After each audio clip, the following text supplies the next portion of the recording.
పరమ గురువులు సదానంద యోగీశ్వరులకి, బ్రహ్మర్షి పితామహ పత్రిజీకి, ఇక్కడ ఈ వెంకటేశ్వర స్వామి సన్నిధిలో ఈ ధ్యాన యజ్ఞానికి హాజరైనటువంటి మహానుభావులందరికీ ఆత్మ ప్రణామాలు. తొలి కృతయుగంలో 3 అడుగుల దానం ఇవ్వమని మహావామనుడు బలి చక్రవర్తిని అడిగాడు. అందుకు శుక్రాచార్యుడు రాక్షస గురువు అడ్డుపడితే, ఈయన మహావిష్ణువు అని మీరు చెబుతూ ఉన్నారు, వీరు మహావిష్ణువు అయినప్పుడు ఆయనకు 3 అడుగుల నేల దానం ఇవ్వడం కంటే నా జన్మలో నేను పొందగలిగిన మహద్భాగ్యం ఏముంది అంటాడు బలిచక్రవర్తి. ఒక కాలు భూమి మీద, మరొక కాలు ఆకాశంలోనూ పెట్టి 3వ పాదాన్ని ఎక్కడ పెట్టమంటావు అంటే నా తల మీద పెట్టమని సర్వం సమర్పణ చేస్తాడు బలిచక్రవర్తి.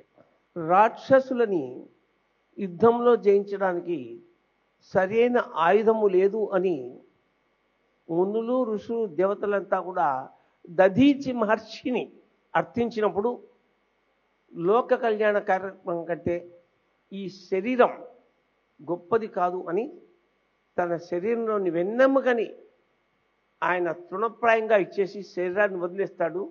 ఆ దధీచి మహర్షి వెన్నెముకతో వజ్రాయుధం తయారవుతుంది. అది రాక్షసులని తుత్తినీలు చేస్తుంది. దుర్యోధను యొక్క అనుగ్రహం వల్ల కర్ణుడు అంగరాజు అవుతాడు. కానీ దాన కర్ణుడు అని పేరు వచ్చింది, కానీ దాన దుర్యోధనుడు అని రాలేదు. ఇంద్రుడు అతడిని పరీక్షించడానికి వస్తాడు. వచ్చి ముందు సుయోధను దగ్గరికి వెళ్తాడు.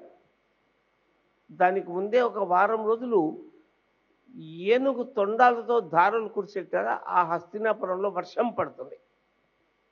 వర్షం పడి మిద్దెలు, మేడలు అంతా భూమి అంతా కూడా గొప్పగా తడిచిపోతుంది.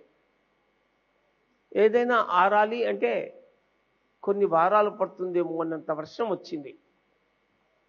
అప్పుడు సుయోధను దగ్గర అంటే దుర్యోధను దగ్గరికి వెళ్ళి ఆ బ్రాహ్మణ రూపంలో ఉన్న ఇంద్రుడు, అయ్యా నాకు యజ్ఞము చేయడానికి ఒక 100 బండ్ల కట్టెలు కావాలి, బాగా ఎండిపోయింది ఇవ్వమని అడుగుతాడు.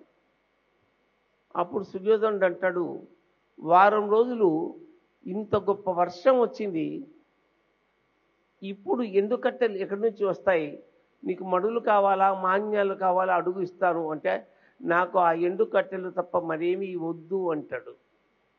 కర్ణుడి దగ్గరికి వెళ్తాడు. వెళ్ళి ఎండు కట్టెలు ఇవ్వంటే, మహానుభావ నువ్వు చేసే గొప్ప యజ్ఞం కంటే ఏది ఎక్కువ కాదు అని తన నివాస భవనాన్ని కూలదోసి ఆ దెంతెలన్నీ కూడా తీసిస్తాడు కర్ణుడు. లిండా గుడ్మెన్ అనేటువంటి గొప్ప శాస్త్రవేత్త స్టార్స్ అండ్ సైన్స్ అనే పుస్తకం రాసింది ఆవిడ. ఆ పుస్తకంలో ఆవిడ ఏం చెప్తుందంటే, పంచడం నేర్చుకోండి, డూ డిస్ట్రిబ్యూట్. మీ దగ్గర డబ్బు ఉంటే డబ్బు దానం చేయండి, అంతా కాదు కొంత. ధాన్యం ఉంటే ధాన్యం దానం చేయండి. మీకు స్థలాలు ఉంటే నివాస భవనాలు, వ్యాపార సముదాయాలు కట్టి అద్దెలకు ఇవ్వండి. ఎంతోమంది దాని మీద జీవిస్తారు, వ్యాపారాలు చేస్తారు, బాగుపడతారు. మీ దగ్గర ఏముంటే దాన్ని దాచుకోకుండా ఇలా విరివిగా కాకపోయినా కొంతైనా పంచడం నేర్చుకోండి అంటుంది ఆవిడ. ఇక మన అందరంలో ఎంతోమంది మరణం లేరు, మీరు పుస్తకం చదివి ఉంటారు. లోప్సాంగ్ రాంప టిత్ అంటాడు ఆయన. నీకున్న నికర ఆదాయంలో ఒక 10 లక్షలు నీకు ఆదాయం వచ్చింది అనుకుందాం. ట్యాక్సులు పోను, ఖర్చులు పోను, వడ్డీలు పోను, నీకు 1,00,000 రూపాయలు మిగిలింది అనుకుందాం. అందులో 10% పంచండి, 90% మాత్రమే మీది. ఆ 10% మీరు పంచినప్పుడు అదే 100% కూర్చుంటుంది అంటాడు లోప్సాంగ్ రాంప. అంతేకాకుండా ఆయన ఏం చెప్తాడంటే, ఎంతోమంది వ్యాపారవేత్తలు, పారిశ్రామికవేత్తలు, కార్పొరేట్ సంస్థల వారు తమ నికర ఆదాయంలో కొంత పంచినప్పుడు క్రమకాలంలో దానికి 10 రెట్లు తమకు ఆదాయం వచ్చినట్లుగా మాకు ఎన్నో ఉత్తరాలు రాశారు అని చెప్తాడు లోక్ సంగ్రామ్ ప్రకాష్.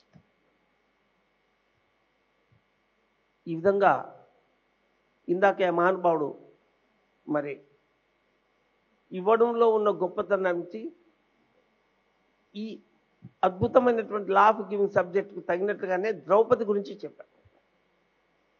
అది వింటూ ఉంటే ఎంత కాకతాళీయంగా ఆ సబ్జెక్టు మనకంటే ముందు వచ్చింది అనిపించింది నాకు.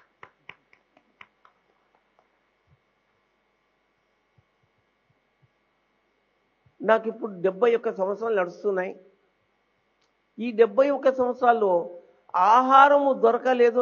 నేను ఒక్క రోజు కూడా, ఒక్క పూట కూడా, ఒక్క గంట కూడా గడపలేదు. నేను అడవిలో ఉన్నా నాకు ఆహారం వచ్చి చేరింది. ఎందుకు వచ్చింది? మా ఇంటికి ఎవరు వచ్చినా, మా అమ్మ కానీ నాన్న కానీ ఇంటికి వచ్చిన వాళ్ళకు కాఫీయో టిఫినో భోజనమో పండో పులం ఇవ్వకుండా పంపలేదు.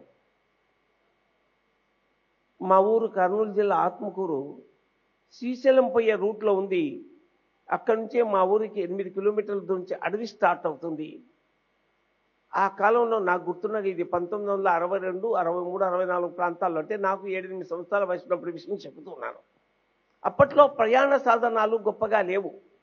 ఎవరైనా జడ్జీలు వచ్చినా, పోలీస్ ఆఫీసర్లు వచ్చినా, మరి ఇంకా కలెక్టర్లు వచ్చినా, ఎవరు వచ్చినా కూడా సరైన వసతి సదుపాయాలు లేవు అక్కడ.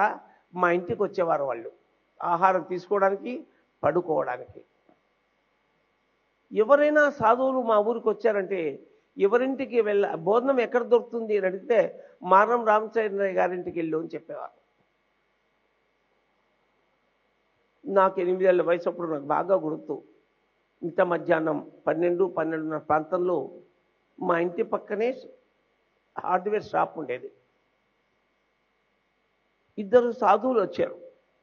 వస్తే మా నాన్న అయ్యా అనేవాళ్ళం. మా అయ్య ఏమన్నాడంటే, రేపు ప్రసాదు అమ్మకి వెళ్ళి చెప్పు 2 సాధువులు వచ్చారు భోజనానికి అని చెప్పు. మా అమ్మకు 16 మంది పిల్లలు, అందులో 4 పోయారు, 12 మంది బతికారు. 7 మంది ఆడపిల్లలు, 5 మంది మగపిల్లలు. నేను 7వ వాడిని. మా అమ్మకు కడుపులో ఒక పిల్ల, సంకలో ఒక పిల్ల, చేతిలో ఒక పిల్ల. మా ఇంట్లో మా మేనత్త ఉండేది, వంటావిడ ఉండేది. ఆ రోజు 2 ఊళ్ళో లేరు. ఇంకే 2 సాధువులు వచ్చారు అని చెప్తే అమ్మ బాగా అలసిపోయింది. 7 నెలల్లో 8 నెలల్లో గర్భిణి. నాయన మీ నాన్నకు చెప్పు, నాకు ఒంట్లో చేత కాలేదు, ఈరోజు వాళ్ళిద్దరికీ హోటల్లో అన్నం పెట్టించమను అని చెప్పింది.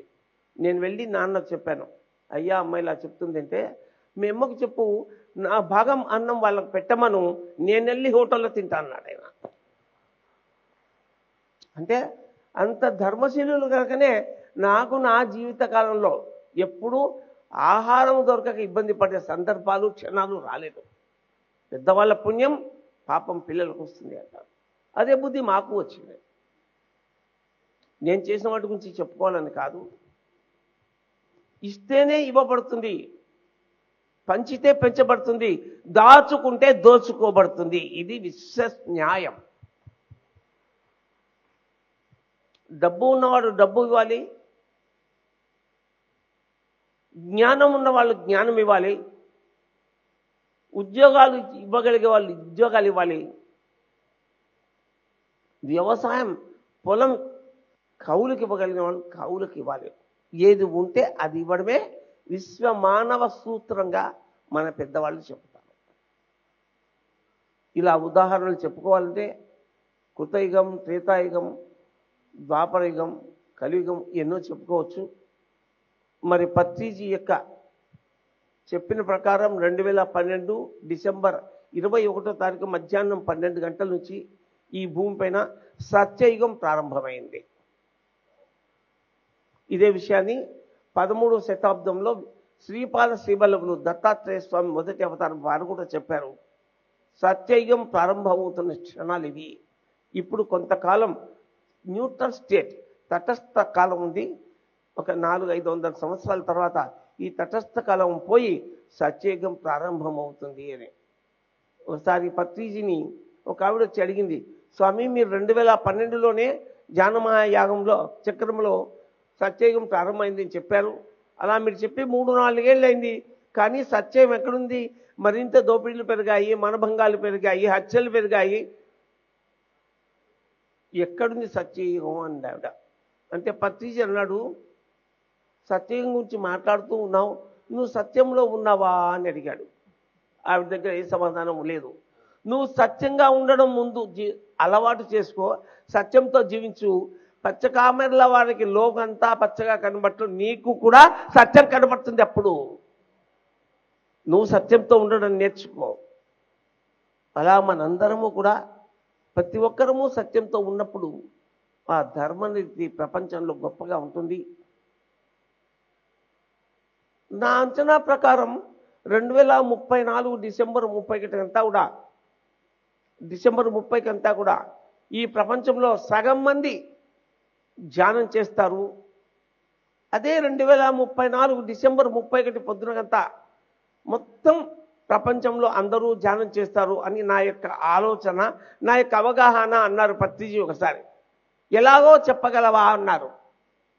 కాసేపు కళ్ళు మూసుకుని నేను ధ్యానం చేసి కళ్ళు తెచ్చి చెప్పాను, స్వామి నాకెవరో వచ్చి చెవిలో చెబుతూ ఉన్నారు 2034 డిసెంబర్ 30 సాయంత్రానికి ప్రపంచంలో సగం మంది ధ్యానం చేస్తే, అదే 31 పొద్దున 10-11 లోపల ప్రపంచంలో అందరూ ధ్యానం చేస్తారంటే ప్రతి ఒక్కరూ ఇంకొకరికి ధ్యానం చెప్పుతారు కనుక అందరూ ధ్యానం చేస్తారు. అటువంటి ఆశతో, అటువంటి నిబద్ధతతో, అటువంటి ఆలోచన సరళితో తన దగ్గర ఉన్న జ్ఞానాన్ని ఈ ప్రపంచమంతా తిరిగి ధ్యానం ఎవరైనా చేయవచ్చునని, ఎప్పుడైనా చేయవచ్చునని, ఎక్కడైనా చేయవచ్చునని, ఎంతసేపైనా చేయవచ్చునని, ధ్యానం అంటే శ్వాస మీద ధ్యాస అని, అరగంట ధ్యానం అరచేతిలో వైకుంఠమని, ధ్యానం చేసేవారే దేవతలని, దేశాన, నగరాన, పట్టణాన, పల్లెల్లో, కొండల్లో, కోనల్లో, ఆటవిక గూడాల్లో, నక్సలైట్ల మధ్యన, టెర్రరిస్టుల మధ్యన ప్రజల ముందుకు ఇంటింటికి ధ్యానాన్ని తీసుకొచ్చున్నారు బ్రహ్మర్షి పితామహ Patriji and pyramid spiritual society. కనుక లా ఆఫ్ గివింగ్ అనే దానికి ఈ భూమి మీద ఎవరైనా ఈ కాలంలో గొప్పవారు ఉన్నారు మొదటివారంటే అవి పిరమిడ్ మాస్టర్లు మాత్రమే. Thank you.